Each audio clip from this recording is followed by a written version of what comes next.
Hello friends, আসসালামু আলাইকুম।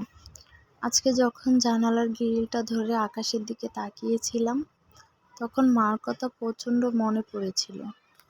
মা একদিন বলেছিল, এখন ভালোবাসা যতটুকু পাস ততটুকুই নিয়ে নে। যেদিন আমি থাকবো না, সেদিন আর আমার মতো করে কেউ ভালোবাসবে না।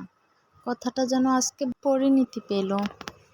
এখন আর আগের মতো ভাইয়াও ফোন দিয়ে জিজ্ঞাসা করে না, কেমন আছিস মনি, ভালো আছিস তো? সব কিছু মিলিয়ে কিভাবে চলতেছে তোর সংসার? এখন আর আপুরাও আগের মতো কল করে না, জানতে চায় না আমার মনের কথা। যে যার যার সংসার নিয়ে ব্যস্ত। তাদের ছোট্ট মনিটা আজ কীভাবে চলতেছে কেউ খোঁজ খবর নেই। বাস্তবতা বড়ই কঠিন, কেউ কাউকে মনে রাখে না, এটাই সত্যি।